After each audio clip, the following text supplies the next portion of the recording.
and it's the high water mark of Western civilization. If you let it fall, then Western civilization will fall, because that's what defines the West: is individual liberty, is restraint on power, and all the struggle over thousands of years will be snuffed out. We back into blackness like during the Dark Ages. So we have to stand and defend it. You're defending the West. Al-Qaeda cannot destroy the United States.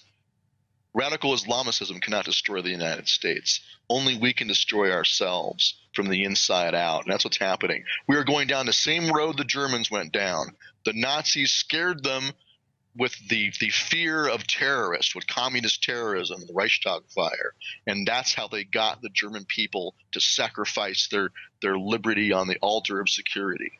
So we Americans will be different, because there are Americans who will not be willing to do that. Exactly. Sacrifice. Anybody that comes to you and says there's a physical threat, give your rights up, they're obviously the author of the terror, or they're the ones using it. That's the definition of terrorism, is threatening something for political or economic gain.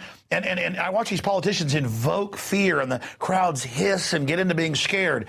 How do we go from land of the free, home of the brave, to just this religion of fear? It's so ridiculous. I mean, it is so alien. It is so disgusting, Stuart. I want to ask you about the tens of thousands of police and military you talk to.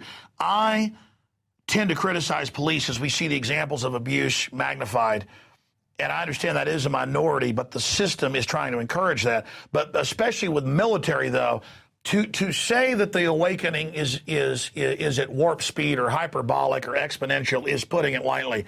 Again, if you go back 10, 12 years ago, I was very negative about where we were going. So I'm not a cheerleader here. I am seeing explosive awakening, but there's a danger. The system is aware of that. Just look at Ron Paul. We never even got into him today. The system throws everything they've got now, and it still can't stop somebody. That's the barometer for them.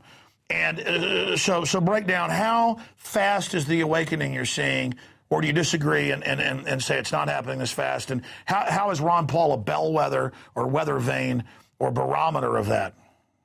Well, I think we have two great weapons in our hands. One is the truth in our own history and our own Constitution, but the second one is the internet and freedom of speech, and that's what's galvanized Ron Paul's campaign, and also the work of others like Chuck Baldwin, who's running for lieutenant governor in Montana. And, what you do, what I'm trying to do, all of that is dependent upon freedom of speech, which is why they're going to try to shut down the internet with SOPA. That's like the enemy combatant status for websites. They can just designate your website an enemy combatant and black bag it. Yeah, they know we're waking up, so they're moving on every front, so we better make hay while the sun shines. That's right. And it is, we will win in the end. Provided we have enough time, the truth will prevail. We will win, and they know that. And that's why they want to shut down the internet, because we are reaching the troops, whether they like it or not. We are reaching the police officers, and we are reaching our fellow citizens, and we are waking them up. And like I said from the very beginning of Oath Keepers, I know from my own personal experience in the military that those who serve do have honor and courage. But what's happening is the powers that be are relying on them being ignorant, not teaching them what they should know, their own history. We all went through public schools. We weren't taught our history. They rely and use that ignorance, and then they twist it and turn it and try to tell you this is all lawful, this is all okay, that, oh, yeah, this is what you always do with enemies in wartime, and including U.S. citizens, which is total nonsense. So they're trying to get you to believe a lie, a great lie. And so what you have to do is just open your eyes and see the truth. Go read the Constitution, read what the founders fought against, read what they said when they founded this country, when they founded the Declaration of Independence, when they wrote the Articles of Confederation and the Constitution. Read what they were doing and why they did it. And when you do that, once your eyes are opened, you will not be fooled. And I do have confidence in you to have the courage to do what's right. I know you got courage. Once you know what's right, use that courage and stand on your oath. You have an obligation to do what's right. You're right. Once you know what it is.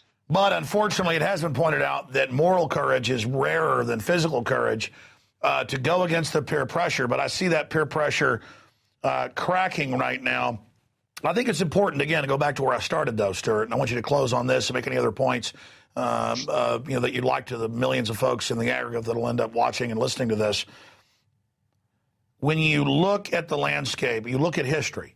That's why those of us that study history are so horrified. People need to understand there's not really a choice. I mean, there's the illusionary choice, that this mirage that you can go along with the system or you can stand for freedom. And the system sells the idea that standing for freedom is the dangerous course. But if you look at history, going with the tyrants is the absolute dangerous course. People say, Alex, you've got so much courage to do what you do, and or you could have sold out and all this stuff. Sell out to something that's so destructive? I mean, this is a nasty tyranny. It's only going to get progressively worse. It's like selling out and not cutting out cancer. It's going to be hard to go get the cancer cut out. It's going to be a lot harder to die from it. And as people need to understand, there's not really a choice. I mean, if you study history and know this stuff like Stuart and I do, or Ron Paul does, and we're not that smart of guys. We just learned about real important stuff and started researching it. Anybody can learn about this. It's history. It's who we are. It's the human struggle. It's the human condition since day one, since 0 hour. And every day is 0 hour. And we're here now, and there's no choice. You've got to choose freedom. The New World Order is real. The tyranny. All of it's now in your face.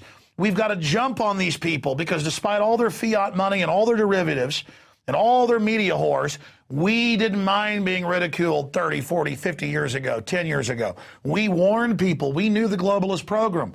They were so arrogant their documents were public. So we preached the enemy battle plan. Now it's happening. And now those time bombs, those seeds have been planted. But they are committed. That's what I'm saying. This big collision is here. This great time is now here. We're in the fight because people were willing to be imprisoned and killed and tortured and set up. 40 years ago, if you talked about this, they would kill you in many cases because they were scared of the info ever getting out. Now it's out. They're trying to just manage it. So people need to understand people died and were imprisoned and ridiculed and attacked. And old men and women handed out pamphlets 50 years ago about the coming New World Order and were laughed at, out in the rain in front of, buildings so that we could build on them. We've got an infrastructure 1,000 times what it was just 20 years ago. Our infrastructure is going to continue to grow. I know I'm ranting here, Stuart. It's just that if you think about the work everybody did before us, just so we'd have a launch pad to be able to challenge these people, we better use it, Stuart. Absolutely, and of course, look at all the blood and sacrifice of our forefathers and everyone who struggled for human freedom for hundreds of years. I mean, all of it is on the line right now, and now it's our turn.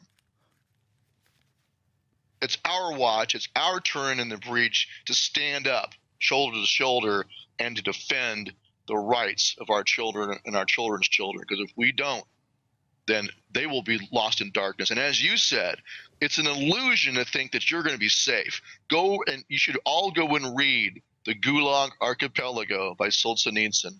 He talks about what happened in the USSR under communism, under a tyranny. Everybody was at risk. Stalin purged, mindlessly purged officers out of the military and in the police. No one was safe. It was an absolute tyranny over everybody, an arbitrary, bloodthirsty, raw exercise of power they called the Red Terror. Right, and look at the French Revolution. Same thing happened there. People who were chopping off the heads of the royalty and the priests, they wound up they're having their heads chopped off also. They succumbed to the guillotine too because it turned into the reign of terror. It happens over and over again throughout history. It's unrestrained, raw power. That's what it is. That's right. Good people have to get together with constitutions, with conventions for the common defense of basic rights so that evil power can never amass in gangs to overrun us. It's so simple. And if you cast it down, which is now happening, you open the gates to hell. And it's happening, people. The gates are now open, and we're standing at the gate facing the New World Order. And it's I tell you, it's going to be an incredible confrontation, Stuart.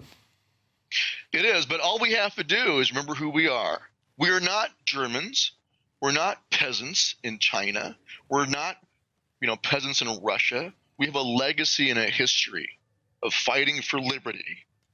Americans have always fought for liberty, and we will fight again. And so we will not be the Fourth Reich. We will not let that happen, not without a fight.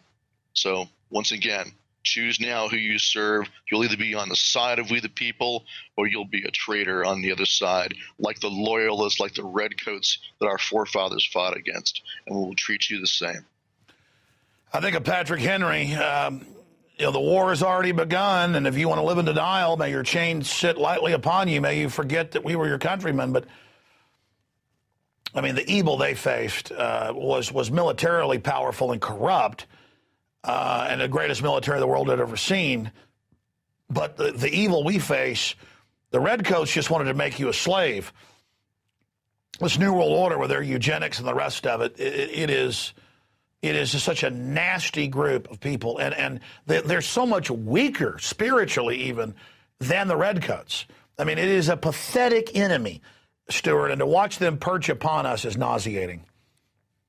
Well, look at Lindsey Graham sitting there, Mr. Pasty-faced, pencil-neck lawyer in the Senate, talking about, to an American citizen, if you